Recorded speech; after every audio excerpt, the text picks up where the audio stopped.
নমস্কার, সোমা স্পেশাল কিচেনে আপনাদের স্বাগত জানাই। আজকে করব কাঁচা টমেটো দিয়ে আলু দিয়ে পেঁয়াজ কলির ঝাল। চলুন দেখি। এই যে কাঁচা টমেটো, এই পেঁয়াজ, আদা, রসুন আমি একসঙ্গে বেটে নেব। এই হচ্ছে আমার পেঁয়াজ কলি। আর এতে হচ্ছে নুন, হচ্ছে জিরে গুঁড়ো, লঙ্কার গুঁড়ো, ধনে গুঁড়ো আর কাশ্মীরি লঙ্কার গুঁড়ো, এই আর সর্ষের তেল, এই দিয়ে আমি করব এটা। হ্যাঁ, এবার আমার এটা তেলটা, কড়াটা গরম হয়ে গেছে, আমি তেলটা দিয়ে দিলাম। এগুলো ভেজে তুলে নেবো। হলুদ দিয়ে আমি আলুটা ভেজে নেবো।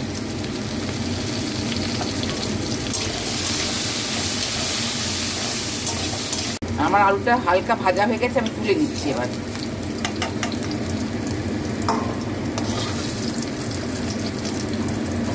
তেলেতেই আমি এই পেঁয়াজ কলিগুলো ভেজে নেবো। পেঁয়াজ কলি আর এই কাঁচা টমেটোটা ভেজে নেবো।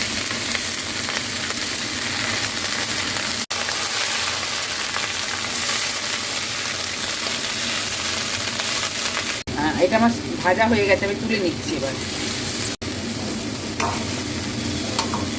এবার আমি এতে কালো জিরে ফোড়ন দিলাম।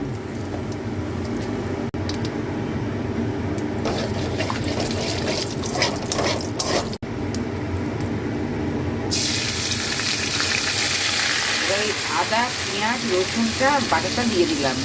এবার আমি এটা নিয়ে কষে নেবো। হলুদ দিয়ে এই ধনে গুঁড়ো দেবো,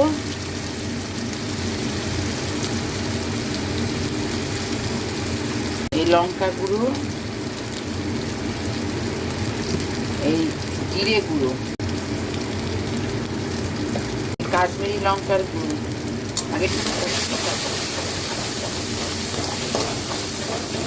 আমি এই কাশ্মীরি লঙ্কা গুঁড়োটা দিচ্ছি। আমি হলুদ আর কালো জিরেটা আমি বলতে ভুলে গেছিলাম।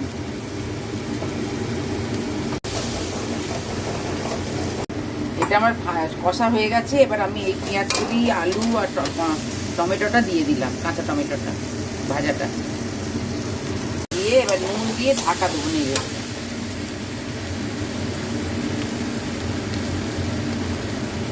নুন দিয়ে নেড়ে এবার ঢাকা দেবো। এবার সামান্য একটু জল দিয়ে আমি এটা দিয়ে ঢাকা দিয়ে আঁচটা কমিয়ে করব। এই ঢাকা দিয়ে দিলাম। এবার আঁচটা একদম কমিয়ে রাখলাম। আচ্ছা, এটা আমার হয়ে গেছে। এবার ঢাকাটা খুলে এটা আমি নামিয়ে নেবো, নেড়ে চেড়ে নামিয়ে নেবো। আজকের মতন এই পর্যন্ত। আপনারা লাইক করবেন, সাবস্ক্রাইব করবেন। নমস্কার।